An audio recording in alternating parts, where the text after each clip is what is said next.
Coucou, j'espère que vous allez bien. Aujourd'hui, je voulais vous parler d'un thème très important et très intéressant pour moi.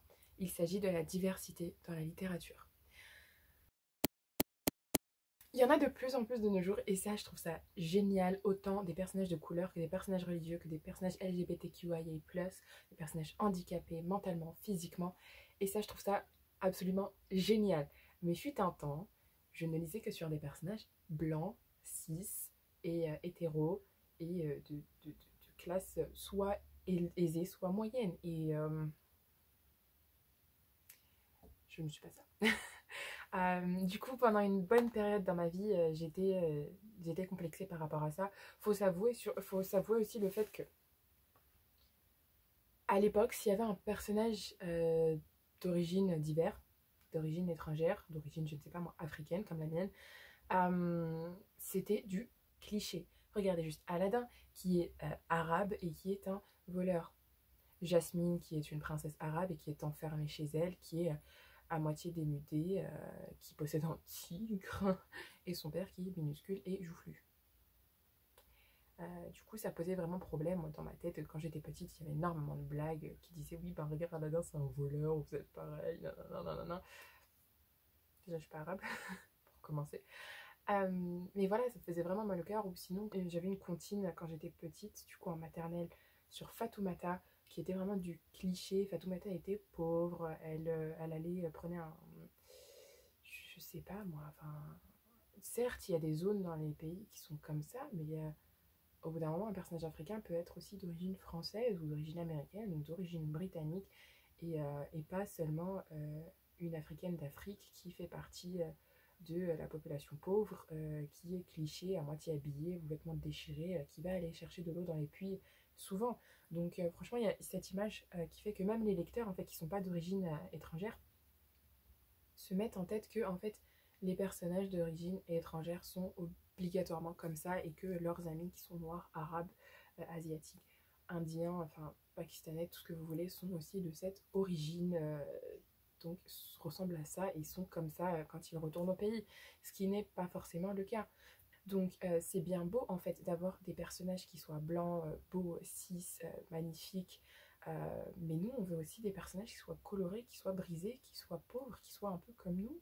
Donc c'est bien en fait la diversité, c'est ça que je trouve super intéressant, c'est que récemment, enfin depuis quand même allez, ces 10 dernières années, il y a de plus en plus de littérature variée, militante, pro LGBTQIA+, queer, tout ce que vous voulez. Franchement, c'est ça que je trouve intéressant, c'est que vraiment cette richesse de la lecture, de la littérature ces temps-ci est vraiment géniale. D'accord, il y a des auteurs qui sont toujours trash et qui sont racistes et qui sont transphobiques, qui sont, je sais pas moi, tout ce que vous voulez, islamophobes, antisémites, tout. Mais à côté, il y a quand même des auteurs qui font des choses bien. Bon, le problème, c'est que parfois, certains auteurs sautent sur l'occasion et font des grosses erreurs. Donc, je trouve ça assez problématique. C'est pour ça qu'aussi, je favorise, si je prends un personnage de couleur, je favorise le own voice, c'est-à-dire un personnage de cette origine, de cette ethnie qui écrit sur un personnage qui lui ressemble. Notamment, par exemple, moi, je sais pas... Tahir Mafi qui a écrit sur des personnages, sur une fille musulmane américaine, ou sinon Tomi Adeyemi qui a écrit sur des personnages noirs, ou encore Angie Thomas, personnage noir également, Hafsa Faisal qui a écrit sur des personnages arabes, énormément Shah London qui a écrit sur un personnage d'origine du Bangladesh. Franchement, c'est ça que je préfère, acheter des livres de personnages de couleur qui écrivent sur un personnage qui leur ressemble. Comme ça, au moins, on sait que c'est propre à cette image et ça vient d'une expérience personnelle qui a été réelle et qui vient en fait du fait que cette personne est de cette origine, de cette ethnie, de cette religion. Voilà. Ou encore, autre que les personnages de couleur, il y a aussi les personnages LGBTQIA+. Donc, on sait qu'il y a des romances lesbiennes, des romances gays, des romances bi. Mais qu'en est-il en fait des polis, des pans, des ace, des arrows, tout plein, il y en a tellement, et des personnages trans, des personnages non binaires, des personnages gender fluides, et c'est vraiment cette richesse de la communauté que j'aimerais voir dans la littérature. Il y a tellement de potentiel, tellement de potentiel. Par exemple, je suis Arrow Ace, on va pas se mentir, pour trouver un personnage Arrow Ace, ou un livre avec un personnage marocain, mais qui soit genre drôle, ou sinon qui soit un thriller. Il n'y en a pas. Les seuls romans, par exemple, sur les personnages marocains, c'est un documentaire. Donc je trouve pas. Et sinon, Arrow Ace, j'ai quelques titres en tête, mais je vais faire plus de recherches. Si vous avez des recommandations, n'hésitez pas à en donner. Mais des personnages Arrow Ace, j'en entends pas parler des masses et j'en connais pas des masses. Peut-être TJ Clown, mais le personnage est gay, du coup il n'y a pas hétéro, donc il faut vraiment que je cherche. C'est pas non plus des histoires qui sont mainstream. Ou sinon, par rapport à, je sais pas moi, les handicaps, notamment par exemple, je sais pas moi, tout ce qui est dépression, tout ce qui est bipolarité, schizophrénie, tout ça c'est des trucs super intéressants qu'on aimerait bien quand même voir des personnages souffrir de ça. Moi par exemple, quand j'ai lu Brisé de Nicolas Haken, j'étais choquée qu'il y ait un personnage bipolaire. Après d'accord, il y a des personnages qui ont des dépressions, après c'est vu dû à la situation, mais c'est pas parce qu'ils ont non plus un problème mental et que en fait c'est quelque chose de récurrent chez eux et qu'ils ne sont pas dépressifs chroniques ou quelque chose comme ça. Donc franchement c'est quelque chose que j'aimerais beaucoup voir dans la représentation et dans la littérature. Parce que ok d'accord, de la romance avec des personnages qui sont tristes et qui sont contents, c'est bien beau tout ça, mais on aimerait quand même avoir quelque chose de cru, quelque chose de vrai, quelque chose de... Voilà, en fait, un personnage qui, de par une expérience passée, en fait, est comme ça, ou sinon est messed up mentalement, en fait, qui a un problème, en fait, mental, problème hormonal, problème tout ce que vous voulez, qui fait qu'en fait, cette personne souffre, en fait, de dépression chronique, ou de bipolarité, ou d'anxiété sociale, ou franchement, c'est super intéressant, notamment, par exemple, l'anxiété sociale, j'ai vu dans le livre, j'ai lu dans un roman graphique, La fille de l'écran, un des personnages souffre d'anxiété sociale. C'est merveilleux, j'étais super contente de voir ça. Brisé de Nicolas Haken, l'un des personnages principaux, est bipolaire, c'est super.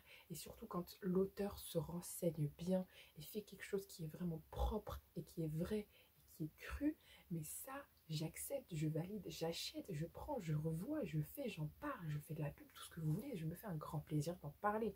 Donc franchement, c'est quelque chose que je trouverais, que, que, que, que je trouve manque quand même un peu, parce qu'il faut quand même, pour les trouver, faire beaucoup de recherches, ou des fois c'est caché, tu ne le trouves pas, ou sinon c'est juste un personnage secondaire depuis très très longtemps que euh, vraiment dans le fin fond, dans l'ombre de l'histoire, qui est comme ça, et du coup c'est vraiment dommage. Par exemple aussi, un personnage gender fluide, TJ Clown Why We Fight, c'est le quatrième opus, c'est le quatrième livre de la série Au Premier Regard qui devra sortir, je pense, assez bientôt chez MXM Bookmark. Et le personnage est gender fluide, ou sinon un personnage drag queen, le deuxième volume du coup Au Premier Regard, un personnage asexuel. Il y a Comment être une personne normale, toujours de TJ Clown. Je trouve que TJ Clown fait des trucs qui sont géniaux parce que ça parle quand même de thème, bordel. Il y a même des personnages qui sont bear, ou sinon c'est super, genre Leather Daddies, c'est génial. Ou sinon, je sais pas, moi vraiment, c'est la littérature est riche. J'aimerais bien qu'elle soit riche dans d'autres domaines. Et ce serait vraiment merveilleux et ça ferait quelque chose en fait qui, qui plairait à tout le monde et ça pourrait aider tellement de personnes dans des situations en fait. On sait par exemple que beaucoup de monde sortent de dépression ou font beaucoup mieux grâce à la littérature, au fait de lire, parce que quand tu lis, t'es impliqué dans l'histoire, tu continues, t'es à fond dedans, t'oublies un peu tes problèmes et tes embrouilles et tes emmerdes. Et, et si cette personne lisait un personnage qui lui ressemblait, l'impact serait mais vraiment grandiose, serait merveilleux. Tu te dis, mais on me voit, je sais que je suis là, quelqu'un sait que je suis là, quelqu'un a écrit pour mes problèmes, quelqu'un a écrit pour ma personnalité, quelqu'un a écrit pour ce que je suis. C'est génial, c'est génial. Imagine, je lis sur un personnage d'origine africaine, musulmane, Arrow Ace. J'en demande trop, je demande la lune, mais voilà. Ou sinon, j'ai juste sur un personnage Arrow Ace qui passe par les mêmes problèmes par lesquels je suis passée pour découvrir en fait ce que je suis. Ou un personnage, je sais pas moi, musulman voilé dans un pays blanc qui se bat. C'est vraiment merveilleux. Et du coup, la lecture, la richesse du monde et des personnes dans le monde devrait aussi inspirer. Parce que des sci-fi, des post-apocalyptiques, des dystopies, on en a des masses. Mais des romances, ou des romans, même pas des romances, je vous demande même pas des romances, juste vraiment des romans, des contemporains qui parlent en fait de personnages. Parce que des blancs, on en a vu, hein. Franchement, on en a vu, revu, relevu. Mais des personnages qui soient riches. Parce que vraiment, cis, hétéro, blanc. En blanc, j'ai rien, enfin, voilà, on vient dans toutes les couleurs, il n'y a pas de souci, mais on pourrait faire tellement de choses. Tellement de choses. Et ça, il faut que je fasse plus de recherches. Il faut aussi, c'est vrai que nous aussi, il faut qu'on cherche, mais le fait de devoir chercher autant, ça, il faut quand même réaliser que ça veut dire qu'ils mettent en avant des choses où banales et vues et survues et revues. Enfin, donc là, de plus en plus de personnages LGBT, surtout gays ou lesbiennes, sont mis en avant, sont mis en avant, mais ou aussi des personnages de couleur, c'est merveilleux, des auteurs et des personnages de couleur, c'est merveilleux. Mais il en faut plus. Il en faut plus. Mais au moins c'est déjà ça, on avance petit à petit, mais c'est vrai qu'il faudrait qu'on avance un peu plus. Mais au moins c'est ça, c'est des petites victoires qui font plaisir. Et du coup, j'espère vraiment que... Mais ça avance dans le bon sens. J'espère vraiment qu'il y aura de plus en plus de personnages riches en couleurs, riches en émotions, riches en background, riches. Et ce serait vraiment génial. Ce sera au goût de tout le monde et ce serait vraiment super. Et voilà. Conclusion. Du coup, j'espère vraiment que cette petite vidéo vous aura plu et que vous avez trouvé ça intéressant. N'hésitez pas à dire ce que vous pensez en commentaire. Sur ce, je vous dis très très bonne journée, très bon week-end, très bonne fin de semaine. Ciao!